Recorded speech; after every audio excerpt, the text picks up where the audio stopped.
Bismillahirrahmanirrahim. Assalamualaikum warahmatullahi wabarakatuh. Terima kasih teman-teman sekalian, saudara-saudara sebangsa setanah air, sudah hadir di acara ini, pidato politik pertama saya, pertama kali, kepadamu Indonesiaku. Sebelum mulai, ada syair yang akan saya nyanyikan. Kalau cinta sudah dibuang, jangan harap keadilan akan datang. Kesedihan hanya tontonan bagi mereka yang diperkuda jabatan. Asik ya? Nah, ya. Teman-teman semua, di ruang akademik saya bertanya, ada apa dengan demokrasi kita? Nih ya, sebagai negara dari bangsa yang merdeka, kita telah memilih demokrasi. Bahkan dapat dikatakan bahwa demokrasi kita adalah anak kandung dari kemerdekaan. Indonesia, negara kita ini, sejak awal berdiri telah bulat prinsip bahwa kedaulatan ada di tangan rakyat. Rakyat punya hak yang dilindungi konstitusi, yaitu hak untuk ikut menentukan arah masa depan bangsa. Setiap orang, kita semua di sini, teman-teman wartawan dan semua saudara-saudara yang menyaksikan pidato ini, berhak untuk bicara tentang nasib republik. Setiap orang berhak menyatakan sikap politiknya. Semua itu demi Indonesia yang lebih baik. Negara dengan begitu wajib melindungi ruang politik yang sehat. Kritik harus diterima. Kritik pasti bukan kebencian. Masa kritik kebencian? Kritik itu rasa cinta tanah air. Keharusan menerima kritik, negara nih harus bisa menerima kritik, karena kekuasaan negara adalah milik rakyat. Milik rakyat. Sekali lagi, milik rakyat. Karena itu pula, kebebasan akademis perlu diperkuat dan dijaga. Pembatasan atas kritik hanya menimbulkan rasa takut. Demokrasi yang memberi ruang bagi rasa takut bukan demokrasi. Itu horor. Kalau demokrasi nggak boleh ada rasa takut. Tahun 1998, reformasi berlangsung, sebenarnya adalah kritik atas pemusatan atau bahkan privatisasi kekuasaan.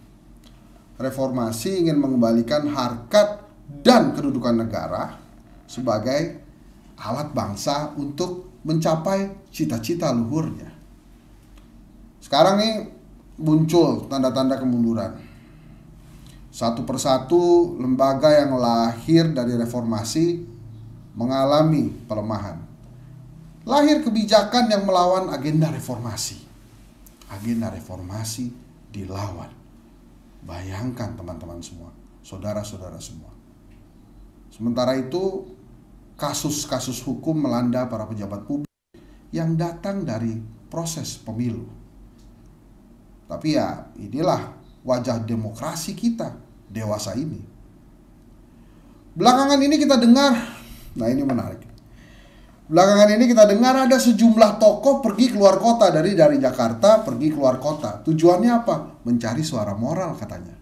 Tokoh-tokoh ini keluar Jakarta mencari suara moral. Dan mereka ngaku, saya salah dukung. Tapi sebagian lain menyebutnya, ada kehilangan moral nih, moral hilang. Kan kita bertanya ya, sehingga moral meningkat. Nah, ini pertanyaan juga. Bukan ini mahasiswa yang menjadi lumbung moral. Ini kemana mahasiswa nih? Kampus aja? Atau sudah berani bersuara? Atau malah ragu-ragu untuk bicara? Secara akademik dikatakan bahwa apabila moral tidak lagi mendapatkan tempat, maka besar kemungkinan hukum dalam bahaya. Kenapa coba? Kenapa hukum dalam bahaya? Karena hukum berpeluang melawan cita-cita kemerdekaan. Hukum bisa saja menjadi alat kekuasaan. Wah, tidak melanggar hukum, wah, tidak melanggar undang-undang. Gitu terus kan alasannya. Sering kan dengan alasan seperti itu. Mengapa hal yang demikian dapat terjadi? Bukankah dalam negara demokrasi yang seharusnya dilakukan adalah langkah memperkuat rakyat? Memperkuat rakyat, kenapa rakyat perlu diperkuat? Bukankah seharusnya ruang kebebasan ditumbuhkan dan dirawat? Jadi rakyat diperkuat, ruang kebebasan ditumbuhkan, dirawat. Hanya dengan kebebasan rakyat, ya, hanya dengan kebebasan rakyat nih, rakyat akan makin melek politik dan rasional. Dalam negara demokrasi tidak saja kebebasan politik yang terselenggara. Penting. Bukan hanya kebebasan politik yang harusnya terselenggara, tapi juga kesetaraan sosial ekonomi. Setara dan adil atas sumber-sumber kemakmuran. Sampai nggak setara. Tuh, ada yang makmur, ada yang enggak. Jadi harus setara kemakmuran ini. Karena kesenjangan sosial dan ketidakadilan akan membuka pintu munculnya praktek buruk dalam demokrasi. Nah, yakni bekerjanya politik beralat sembako. Pernah dengar ya? Sembako. Masalah besar akan terjadi ketika sembako jadi metode politik. Besar ini masalahnya. Kenapa? Pertama, distribusi bahan pokok, ya, si sembako tadi tidak diselenggarakan sebagai pemenuhan hak rakyat, tapi digunakan sebagai alat politik, yaitu alat untuk mempengaruhi dukungan politik. Pilihan rasional yang pakai akal sehat tadi akan kehilangan tempat. Keputusan politik rakyat akan ditentukan oleh distribusi sembako.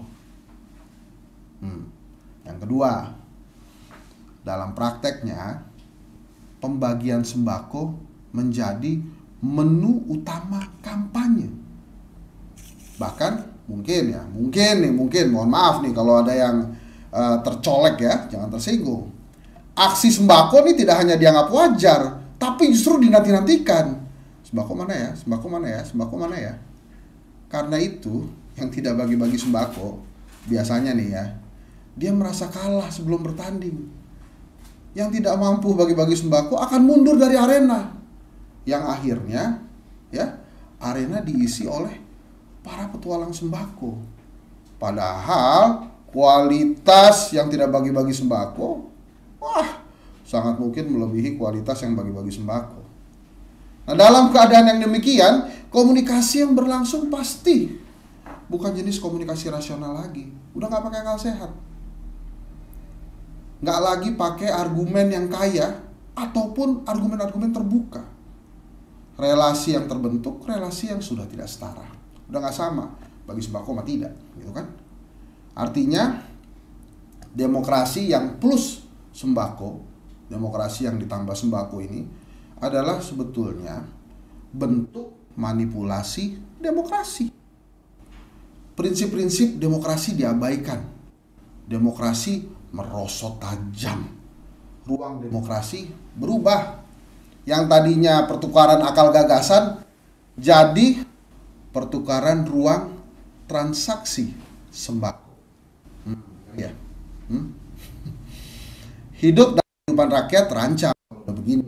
Pribadi yang masuk arena publik bukan yang punya kapasitas dan integritas, bukan lagi punya akal sehat. Yang masuk adalah dia yang mampu membawa sembako. Tuh. Demokrasi bergantung pada daya beli. Orang-orang yang bisa bawa sembako aja yang diterima. Moral makin marginal, batas-batas diterabas, institusi dirusak, dibusukkan. Ada potensi program pembangunan bukan lagi sarana emansipasi. Pembangunan makin gak relevan dengan problem pokok bangsa. Pembangunan justru mungkin akan memparah kesetidaktaraan itu. Jadi kesetaraan tadi malah jadi parah dengan adanya pembangunan, jadi ketidaksetaraan tuh. Kenapa? Karena distribusi sumber-sumber kemakmuran tadi yang tidak merata. Kekuasaan disalahgunakan. Ide-ide mulia akan tinggal menjadi kata yang tidak berdaya.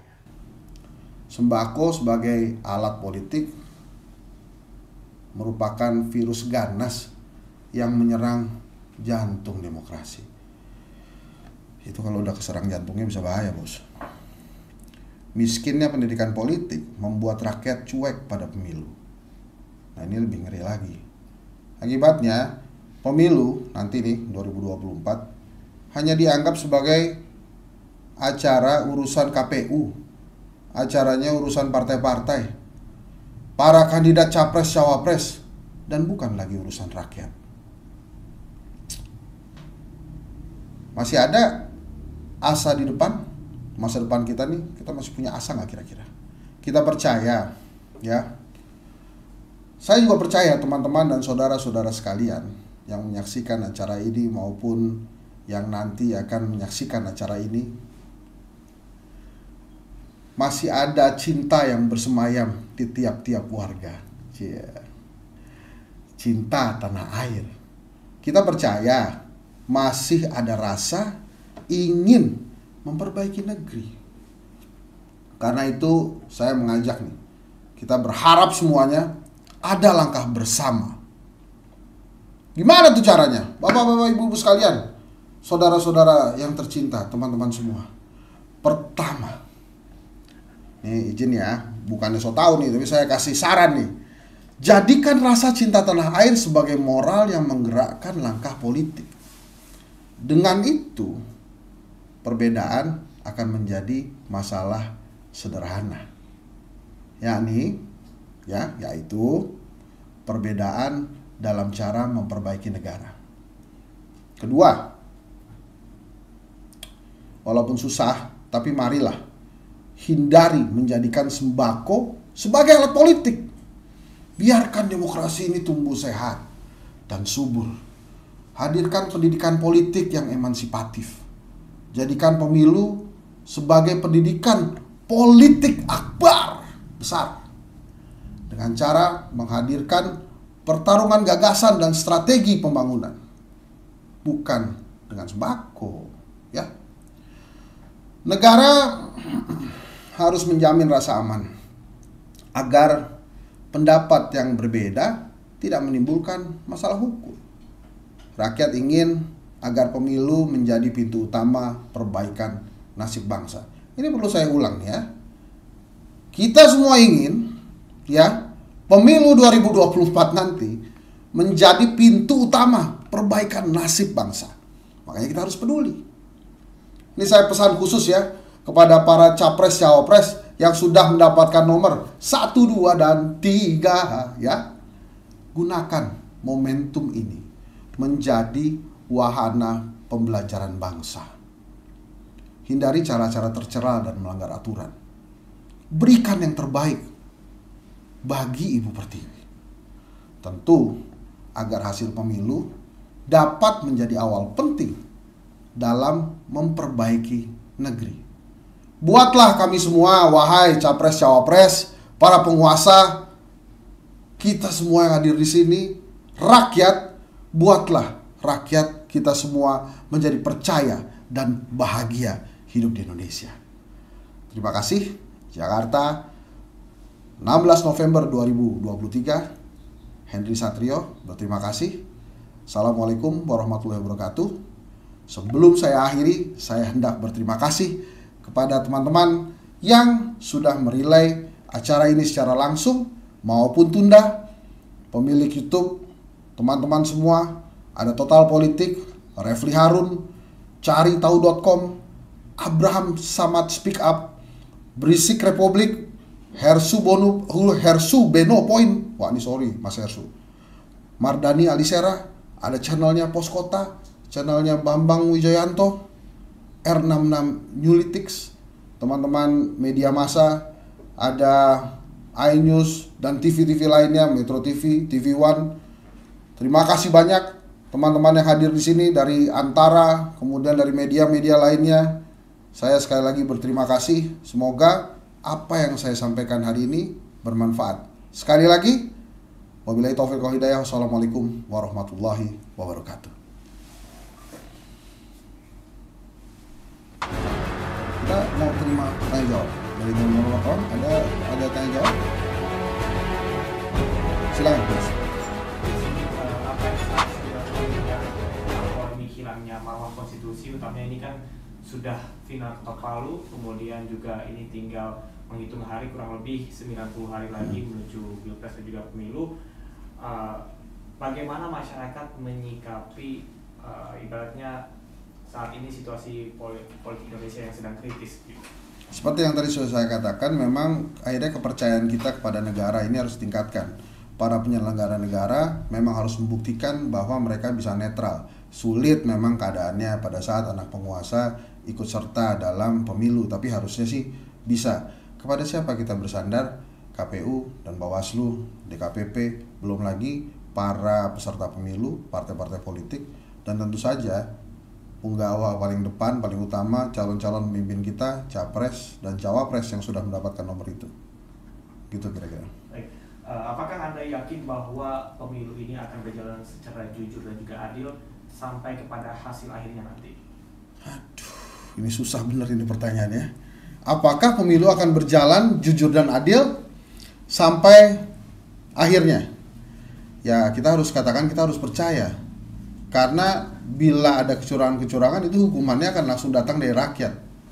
Mana bisa nanti kita ada pemilu yang capres-cawapresnya atau presiden dan wakil presidennya yang terpilih, ternyata rakyat tidak percaya bahwa itulah hasil pemilu, kan gawat negaranya. Jadi pertanyaan itu harus saya jawab optimis, harus bisa.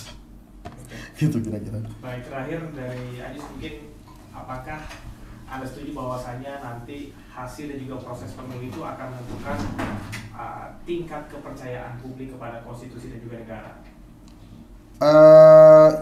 Harus dong ya. Jadi kalau pemilunya adil, jurdil ya, langsung, umum, bebas, rahasia, harusnya itu bisa meningkatkan kepercayaan terhadap konstitusi bernegara. Ya walaupun dicederai saat ini gitu ya. Jadi lagi-lagi mau tidak mau, suka atau tidak suka, kita mengembalikan yang memiliki negara ini kepada kedaulatan rakyat. Bagaimana rakyat nanti memilih, dan kita berdoa memang selain pemilu yang jurdil, gunakan akal sehat gitu ya, yang seperti tadi kita katakan tadi kan, jangan kemudian demokrasi itu melulu disandingkan dengan sembako gitu.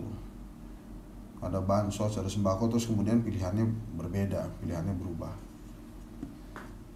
Sip, sudah baik, terima kasih teman-teman sudah menyaksikan. Kita off dulu, kita ketemu lagi di acara selanjutnya, pidato politik Henry Satrio. Ya, thank you. Terima kasih ya.